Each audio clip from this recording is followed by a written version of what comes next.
Okay, if you're watching this, we're going to be going over the paperwork for the water damage side. And what I figured to do with this process is we have several packets, but the one right here, the COD, has all the paperwork that all the others have as well. So I'm going to go through all the way with the paperwork for the COD. And once I'm done with that, we'll go through every other packet. And with the other packets, I will just show you what the additional paperwork that those have, and that way you'll have a comprehensive idea of all the packets and how to fill them out properly. Now, starting out with the COD, we've tried to make it as self-explanatory as possible. Every item we have on there are things that we need for the insurance company, and every packet will have its name right here, listed here, either with a logo or listed. The COD, we use those on for customers who either don't have coverage, they're paying out of pocket, or if it's an insurance company that we're not in a program with, then they would use that packet. And before you leave for a water job, whoever is sending you in the office, either the on-call managers or the person working in the office, will be able to tell you what packet to take so you can grab the right one. Just make sure you grab the one right here. And first thing you need, of course, is the customer's name, which is pretty self-explanatory. You just get their name, whatever it is, and you place it there. That way we know who the packet belongs to. The date is the date that you're going to, and we also have the arrival time. Very important. The insurance company needs that when we're logging everything. We have to have that, so that is why we have it here. The address, you can put it on there. Sometime we may have multiple, maybe Smith if it's the last name, so it definitely helps if we, for some reason, it'll help eliminate any confusion. Technician initials, so whoever you are, you could write your initials right here. We also have a spot down here for technician and helper, that way you can write your names and put the date as well. That way we make sure we grab that and know who went to the job. Now these are a bunch of checkoffs that will help you get items that are needed for the job to make sure that it's done properly. First off are the pictures. You want to make sure that you take a picture of the paperwork. That way when you're searching for your pictures on your phone, it's a lot easier to spot. That way we know that you wrote Mrs. Smith's name here, and so you take a picture of that, and that way when you're searching, you know exactly that the subsequent pictures belong to Mrs. Smith, and that way it's a lot easier to find and move forward. For every job, we always need the front house. So every job we have to have the front of the house. You cannot have the front door. It has to be the entire front house. So even if you go to the house at 8 o'clock at night, it's dark, still need a picture of the front of the house. And we put those things there to help you remember. That way if you don't remember, just check here, make sure you have it, and you won't have an issue with the paperwork. Next thing is source of damage. Now whenever you go on a water job, you of course have to try and find where the source is. Take a picture of that, make sure you have that. Each room that's affected, also you have to make sure that you take a minimum of 3 pictures. So it could be 2 different corners of the room. That way we have a good idea of what the entire room looks like, and then maybe a close-up of either maybe some damage or something like that. That way we have plenty of pictures. That way it paints a nice picture for us in the office as we're reviewing it, but also for the adjuster when we send the estimate up, and they can know exactly what happened and what's going on. Next thing, a picture of area rugs. If for some reason we do pick up area rugs at a job, you want to make sure you take pictures of it. If they were wet, you want to make sure you take a picture, but it's also tagged, because if we don't have the pictures, we can't prove to the insurance company that we took those items. And lastly, for pictures is debris. With the debris, you want to make sure that you take pictures of if you remove carpet and pad. As you load it up, you can take pictures inside the bag showing the material, but also in the back of the truck if possible, showing, if you have 6 bags, 10 bags, whatever it is, so that we can bill for it. If we don't have that, we can't bill for it. Of course, we make sure you fill out the paperwork, and all those are to make it easier for you so that you can have a check-off list and know exactly what you're doing. Fill out paperwork and have customer sign, collect deductible. You want to make sure that all those things are done before you begin the work, if that applies. Measure all rooms and diagrams. Further inside we'll see some of the rooms for diagram, but then you want to make sure that it's all filled out, it's diagrammed properly, and that use it, because if it's not diagrammed, we can't use it properly, and whoever's in the office trying to write the estimate will not be able to do their job properly. Equipment pickup. You want to make sure you have this conversation with the homeowner. It typically takes 3 to 5 days for us to dry an area, generally speaking, and want to make sure we have that conversation with the homeowner that that's the case, and that they would be need to make the necessary efforts to give us access so that we can come and check the equipment daily, because as things dry we can remove them and it doesn't stay at the home, and of course the insurance company isn't paying for additional time, or the homeowner, whoever's paying, is not paying for additional time when the equipment may have been done and be taken out. Now for down here, if there's any repad needed, if you remove any carpet pad, then that means that padding will need to be put back, and that's where that comes in. So as you can see here, does carpet need to be repadded? Yes or no? Quick check, so that way at a glance, whoever's looking at the claim, if the adjuster calls, we can, at a quick glance, have an idea of what's needed. And does carpet need to be replaced? If it does to be replaced, then of course you would check yes, and that, again, that's something to do.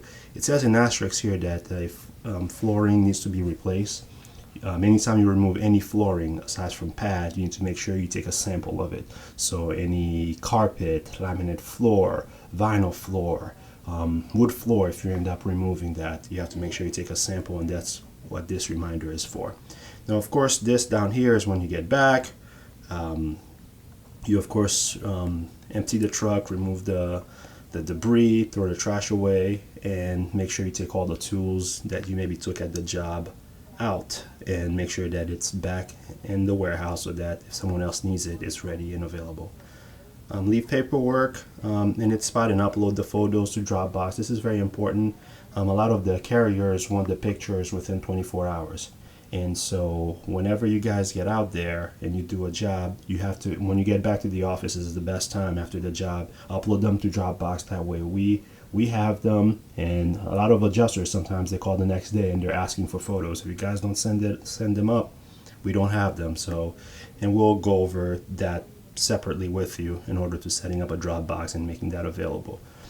Next one is in case you picked up an area rug.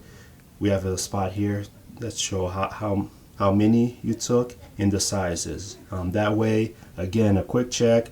If the customer calls, we can go back and say, oh, okay, this is what the technician took, and we can look it up and have an idea and go straight to it. Next one, if you left a lockbox, you put what lockbox you left, and that way we can know when we're picking up to make sure we grab our lockbox as well. And any structural repairs, if you remove drywall, baseboards, that sort of thing, anything like that that's needed, you can put a note here. That way whoever is working in the packet can have a quick idea at a quick glance as to what's needed. For down here, again, very important, source of water. We try to list the most common ones that you find, but in case there isn't, we have other. So you select, if it's something that's not listed here, like water heater, broken pipe, neighbor's house, toilet overflow, sump pump, if it's something else, just put other, and then you can write whatever it is. That way we can know what it is.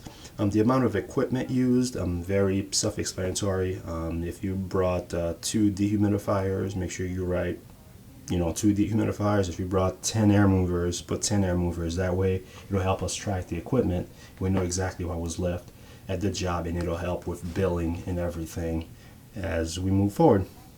And this is the first page, very self-explanatory, I think. But any other details, it's pretty easy. Next one is example of a diagram. What I have here is our office, and what we've done is just an example of what we expect the diagrams to be. For each floor that you're at a job, if you have damage on, say, first floor in the basement, you would have to have the diagram of the first floor, and then the basement would be on a separate page. And what we also need is to make sure that basically, if you give us the measurements of all the walls, that makes it easy for us and there are no questions.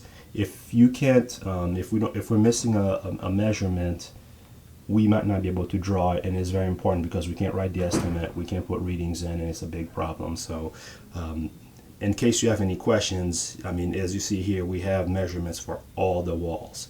And the other thing that you also need is, of course, ceiling height, which will be in a different page, which you can put it here as well, but it's not as important. It's mainly all the walls that we can diagram it properly for the estimate. Next section is a checklist. Now, these, like I said, all these pages will be in all the packets, but we try and make it as easy for everyone as possible. That way, even if you're tired, the checklist will help you remember, and it's almost a no-brainer. So to make sure you have, on every water job, you should have all those things with you, because if you go on a job, you may think it's maybe a toilet overflow, but it turns out to be sewage. You'll be very happy that you have your Tyvek suit with you, because you don't want to be obviously walking or dealing with sewage and you don't have anything to protect yourself. We supply those. If you don't take it, that is there's no reason why that should be. That's why we have this checklist. Make sure every job you can go in and check it. Toolbox, plastic, painter's tape, Tyvek suits, microband, shop vac, zippers, extension cords, air movers, dehues, staplers, flashlights, everything, to make sure that every job we go to, we're able to do it and we're not wasting time. Because it would be, it's not a good thing to go on a job and be missing, especially if you're missing one of those items, and after you speak with the manager, you can't do the job because you're missing one. So hopefully this helps remind you everything you need. This is the next form we have. It's a psychrometric chart. Anybody who has been to the WRT class, we have it there just to help you figure out dew points and everything. So it's just an example here that we have for you to use. We also have on the back of it formulas for the different size of rooms and what equipment to use, but there's also an app that can, I prefer the app, but the if you've been to the classes, it shows you how to use all of this, but the app makes it a whole lot easier, so you may or may not use this. Next portion is the assessment of funds. Now, we want to make sure that with all paperwork, anything that the homeowner has to sign, we fill everything out properly. This form essentially is to, it says that the homeowner allows us to essentially get paid directly for the insurance company to pay us. Now, in a case where the homeowner is paying us out of pocket, that's not so much of an issue, obviously, but they still fill this out. But this mainly is what it's for the insurance company to be able to pay us directly. So with that said, the homeowner's address needs to be filled out, the date that you arrived, that we're doing the job, needs to be filled out, the homeowner's name, insurance company, if they're going through their insurance company, if they're paying out of pocket, then obviously they wouldn't put a name for that, and then they would just need to date and sign it right here. Also, that this part is to be filled out as well. It says that I acknowledge that, and that will be the customer's name, and it's repeating some of the same verbiage, and then we've have them sign it again down here. Next portion is our work authorization. It is the one that we keep for ourselves. It's not one that we send to the insurance company. It is a carbon copy, so the nice thing is after it gets filled out, as you can see, it can be separated, and the homeowner can keep a copy for their records.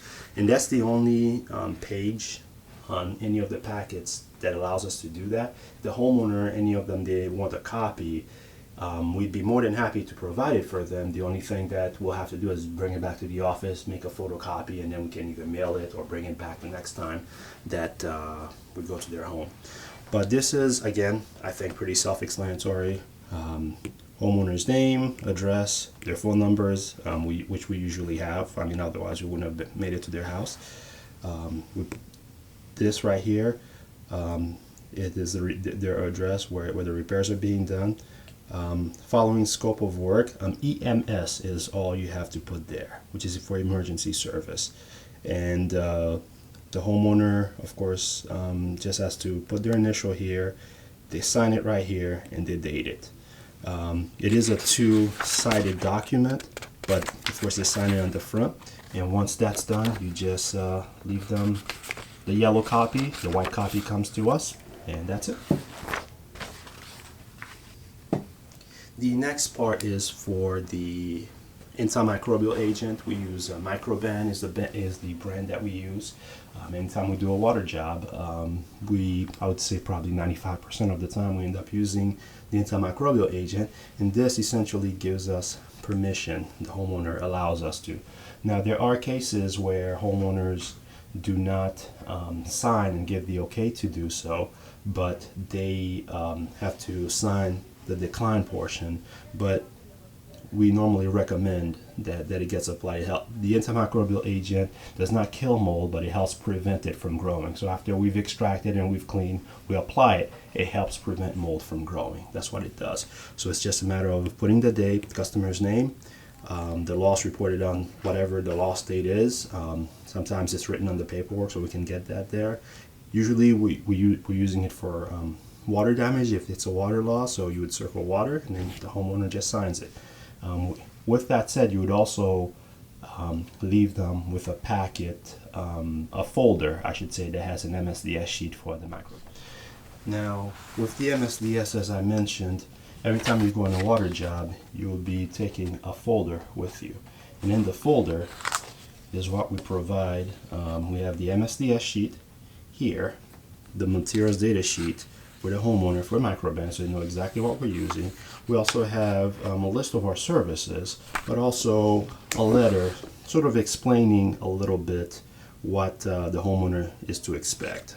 I figured I'd share this right now since we're talking about MSDS. Every job you should take this folder with you. It's provided because this folder gets left with the homeowner. It has all of this information, but also has our phone number. That way if the homeowner needs to reach us, they have it. Now continuing with the packets, once we're done with the Microban, we do this portion. Now this, on most losses, it takes, as I mentioned, 3 to 5 days to dry. With that said, that's why we have the 3-day rental. Now going into a job, it might be dry in 3 days, but that's why we normally say 3 to 5 days, and your insurance company understands that and will pay for that. However, we want to make sure that we have access to the home so that we can monitor it, and that's where this is from. The first part is they will, of course, the customer will give us access, and so they would sign, print, and date it. There are very few cases where the homeowner will say they deny access for some reason. They're going out of town or something like that, in which case they would do, but then we would also try to make other arrangements like leaving a lockbox or something so we can still monitor the equipment, because if they're out of town for a week or two and the equipment were done dry in 3 days, it doesn't make sense for the equipment to keep running while they're away. And also, if the other thing that we mentioned is the insurance company understands that it takes about 3 to 5 days to dry. Now if the homeowner, they don't make themselves available and the equipment is there, say 10 days, 14 days, they would be responsible for those additional days that the insurance company does not pay for if they did not make themselves available. So that's why they would sign this, and whether they give us access or not. Next portion is the scope statement. This is very helpful and useful for the person in the office who has not been to the loss and they haven't seen it, they're not there, and so they don't know what you as a technician sees. So this helps them sort of visualize it a little bit, but then also we have to type what's called a scope statement, and the information from here is what we use to make our scope statement. So of course, customer's name, date, pretty self-explanatory. This job was inspected by whoever the technician is, and the loss, and these are questions you ask the homeowner. When was this? When did you find the loss? When did you first see it? Now sometimes it could have been a leak that's been going on for a while, but they saw it, maybe yesterday or something like that. But just whenever is that they discovered or that they know, that's what we put here. Source of water was whatever the source was. Overflow toilet, sump pump, whatever it is, we write it here.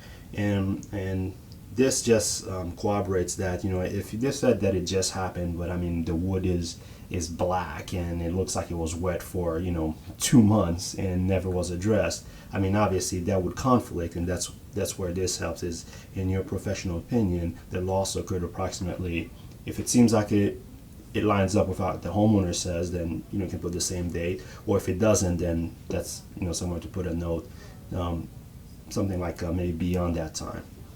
Next portion, cause of loss. Again, that's wherever the water came from. Sometimes it's you have a little more room to expand on it. Sometimes it might be water from the neighbor's house and it is unsure, neighbor is not home and not able to see, details that we can put in that maybe you found out from the homeowner or something like that. Rooms damaged, so of course you'd list the rooms. If it's 3 rooms affected, living room, bedroom, dining room, then that's what you would list here.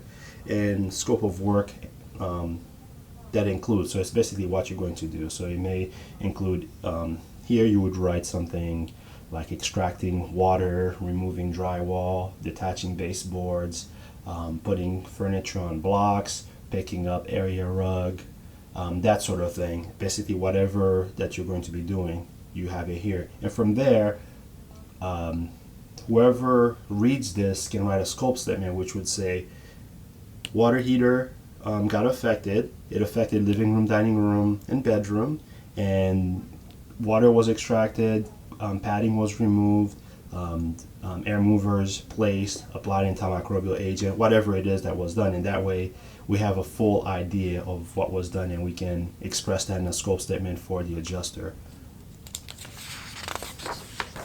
Now this is the work scope sheet.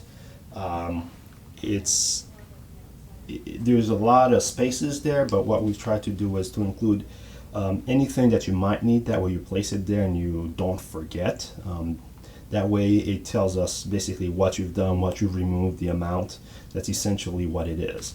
Ideally, customer's name, date, time, tech, helper, easy. And you do one for each room. So if you have 3 rooms that are affected, then you would have 3 of those sheets with all 3 rooms listed right there. You would of course start with the size of the room, width, length, and height, and that's where I mentioned earlier on the diagram with the height. So you could just place the height here. You'd place it there. The affected size, just because let's say you have a 20 by 10 room, the whole room might not be affected. It could just be a 5 by 2 that's affected.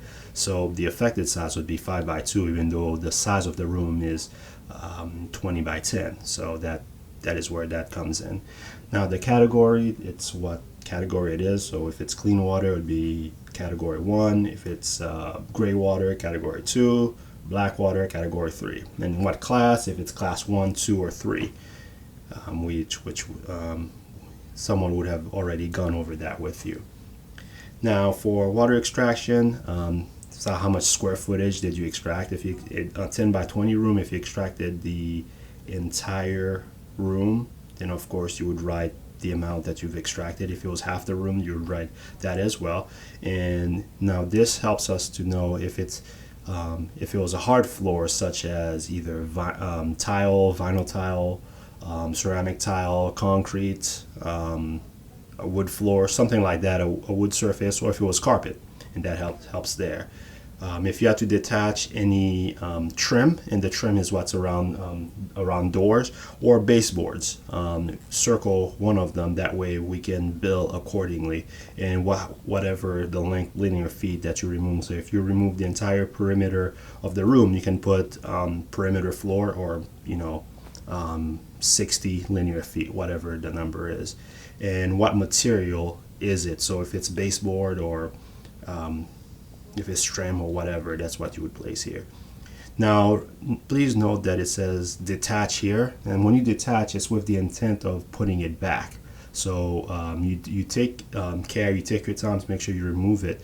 Now if it was a cat 3 and you were removing it to dispose of, that's where the tear out. So make sure that you assign them on the proper one, because if you it gets billed differently. So if you say here detach, we're anticipating that you did not throw it away, that it's still at the homeowner's house, and whenever the repairs are being done, it's going to be put back. So make sure that you select the correct one. And tear out flooring, again, if it's carpet, we would of course write that. If it's non-carpet, right here is what this is for. So if it's a laminate floor or whatever it is, we can place it there. Lift carpet, this is if you remove just a pad, then you obviously have to lift the carpet to get to the pad. So that's how much of the carpet that you had to lift. Remove carpet, pretty self-explanatory if you had to do that. Removing pad, if you had to, you write the amount. Removing tack strips. Now whenever you remove padding, you have to remove the tack strips that's around that pad. You do not leave it. If it was wet, you want to remove it. We don't want a chance that the tack strips would be able to become molded up and have mold growing on it, so you remove it every time. If you have to clean the floor from either a sewage or sump pump backup or something like that, how much of it did you have to do? If you had to set up containment, what is the square footage? If you had to tent the floor because it's a wood floor and we're trying to dry it, what's the square footage? This is all, I think, pretty straightforward, so that whoever's at the office knows exactly what was done at the job. If you had to remove any ceiling, like drywall on the ceiling, this is it right here, square footage. If you had to remove plaster, this is it right here. If you had to remove paneling, this is it right here. So we've listed everything that we could think of, and even if for some reason there's a different type of wall that's not listed here, we have wall other, so you can put it, and you write, of course, what it is.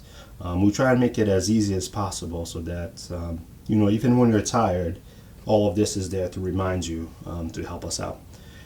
If you have to remove insulation in the ceiling, you put it right there. You remove drop ceiling, how much of it? You put it right there. If you have to take the drop ceiling grid down, yes or no?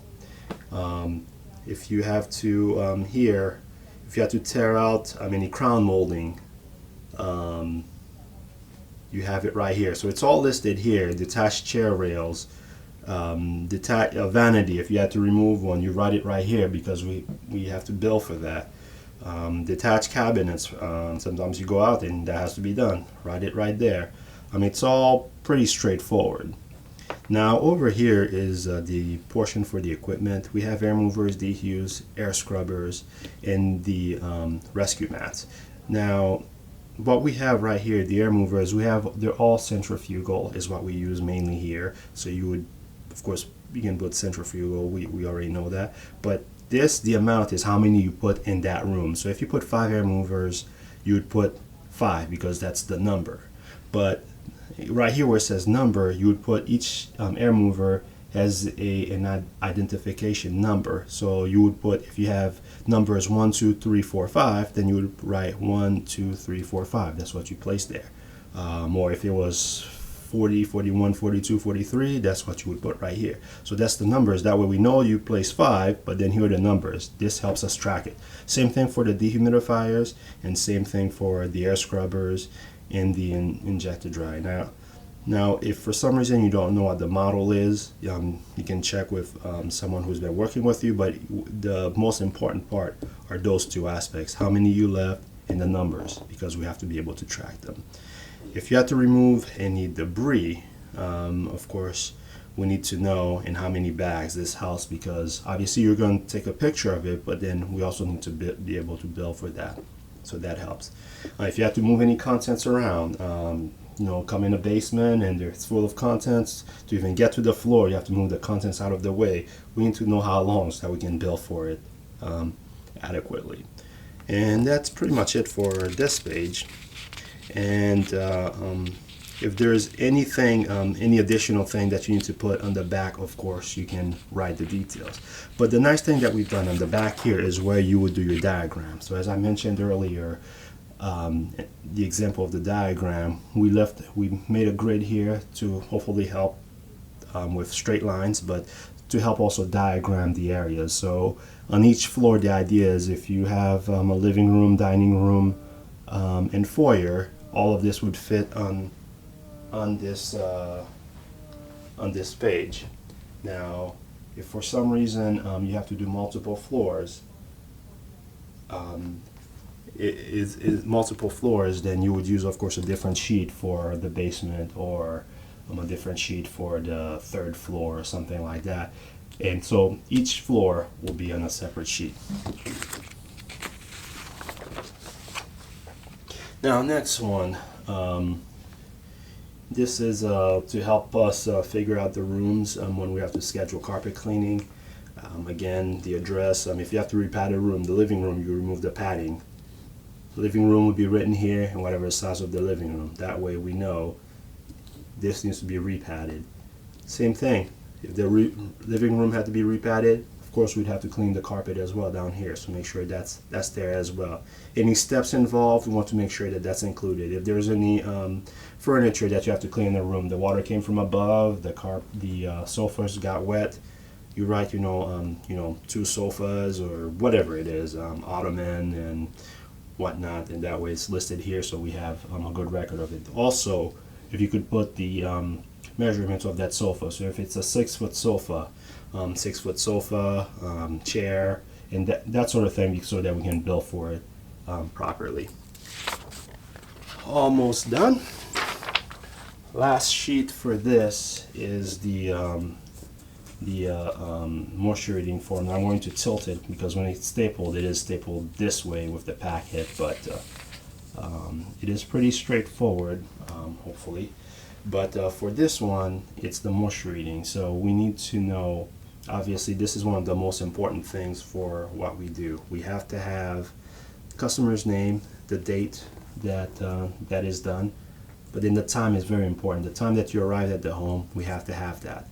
Technician's name. And the reason that you may have noticed that we have a lot of those things listed on a lot of the forms. If the paper, for example, the packet gets separated for some reason, the staple fails, or it gets separated for some reason, we know that this was for Mrs. Smith. So it's important if you list those so that it's all there in case something like that happens, and we know to whom it belongs.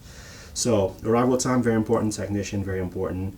Outside temperature, this is the temperature and humidity, so it'd be 95 degrees and maybe 60% humidity. This is the outside. Usually what we do is when you're outside walking to the house, that's when you take that. You're outside, that's when you grab that. Indoor, unaffected. This is usually the best place to take it is the foyer. As soon as you walk in, you place your moisture pen either in the foyer or somewhere where it's not in the area where the work is being done. Same thing again, temperature, humidity, very simple. And then for all of these, what we need, it's 8 different rooms, 4 on each side. If you had 8 rooms, great. If you need more, of course you can get another form, but usually we're not dealing with more than 8 rooms.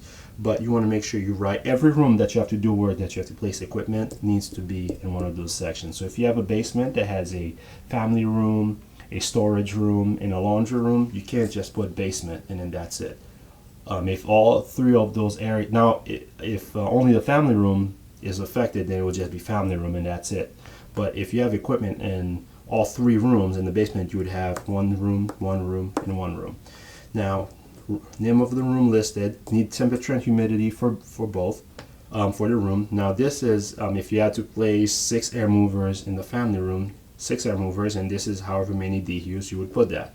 Very straightforward. Now the output is that if you have a dehumidifier, that's the output, the exhaust of the DHU that we need. So it would be the same thing, temperature and humidity. So it would be 101 slash, and it would be whatever temperature, so it'd be say 101 right here slash, and it would be 12% or whatever it is. So that is what this space is for the output of the dehumidifier.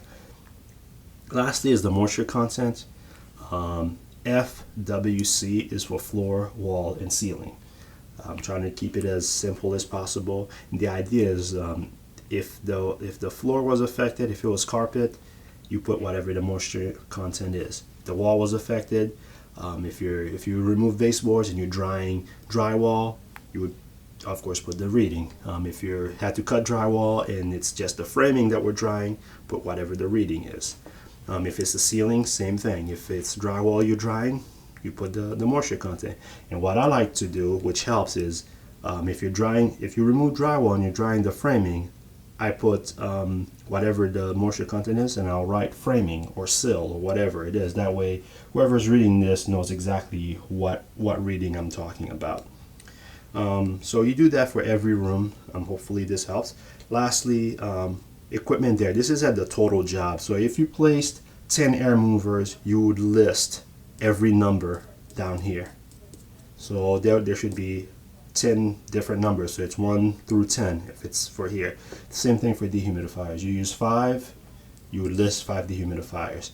If for some reason you're doing a moisture reading and you added, say, 2 air movers on the day you're doing the moisture reading, this is where you would add the numbers. So you would list whatever is there already, but then you added whatever you're adding that day. And lastly, if you also picked up, if you picked up 2 air movers, you may have 10 here, but then you picked up 2, so you would write down the ones that you've picked up.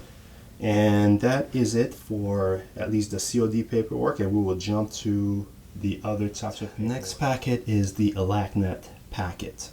Any job for Alacrity that we do, you would use the ALACnet, so Liberty Mutual, Safeco, those are the ones that this is the packet you would use. And as you can see, it's exactly just like the COD, the only difference is the name. And I'm not going to go over all of this since it's exactly the same, but I just wanted to make sure we see that it's a different packet. But for that one, the only difference is the work authorization. That one, as you can see, is an ALACnet work authorization. The only thing that needs to be done is put the customer's name, the claim number if you have it, and if you don't have it, it's not a problem, we can fill it out later, but most important, customer's name. And here, all that needs to be written is EMS. That's it. Emergency service. That's the only thing that needs to be written. EMS, signed and dated. Now, again, if the customer wants a copy of this, we have to bring it back to the office and make it a photocopy, and we can make it available for them. It's not one with a carbon copy, unfortunately. And that's it for this one. Next one is very similar. It's an ALACnet, but Allstate, and the only difference from this one from the ALACnet is obviously it'll say Allstate on there, but this form right here is the one that Allstate asks us to give their customers. So if it's specifically an Allstate job that you're going to, you grab this packet and you make sure that this form right here, you rip it out of the packet and you leave it with the customer per Allstate. But as you can see here, it has the same work authorization. So the Allstate packet here, letter here is the only difference. So if for some reason you're in a jam, you can use the regular ALACnet packet for an Allstate job, because like I said, this form right here is the only difference between it. Now keep in mind again that the rest of the paperwork that we went over in the COD will be following all of these forms, so I just figured I'd show you the bulk of everything, and now I'm going through and showing you just the 1 or 2 forms that separate the packets and make them a little different. Next one that we're going to see is State Farm. Again, State Farm is same front sheet. State Farm. The only difference is their work authorization. For them, it's not called a work auth. It's called authorization to repair. So that is the only difference, and pretty straightforward. Just have to fill their name here, their claim number, authorized certified restoration, and then they just have to date it and sign it right here, and that's it. Pretty straightforward. Next one that we're doing is the CSAA. This one is, again, the logo is the only difference. The name, the front page is the same. And the difference, again, is just the work authorization. Of course, they call this work authorization. Customer's name, you date it, excuse me. You put the claim number here, date of loss, which if you don't have it, it's okay. When we get a claim, we can easily look that up, or if the homeowner knows it, can put that in. Customer's name, their address, and their insurance carrier, whatever it is. If it's AAA, they would write it. And then from there, just check the first checkbox. Perform necessary services to mitigate further damage to address the listed above. that is what it is, because we're going out there to mitigate, do a water mitigation. That's the only box that should be checked. And they would just sign and date it. Now also, whoever technician is going there, there's a spot for you to sign and date as well. Vendor representative, that's you, whoever's on site, and you date it as well. And if it's a water loss, which is mitigation, you would also circle mitigation right here. Pretty straightforward. Okay, home stretch for the paperwork. This document right here is a mist monitoring reading. This one's for alacrity, any alacrity jobs. If for some reason the homeowner is not available on a day that we schedule, for example, if we did a job today and while you're there the homeowner says that tomorrow they're not available for readings, they're going out of town or whatever the reason might be, that's not a problem. We'll of course let the office know, but then when we come back the day after tomorrow, we would fill this form, which would include their claim number, and if you, the office will provide this, but they'll put the claim number, customer's name, and then tomorrow's date right here. They would sign and date it.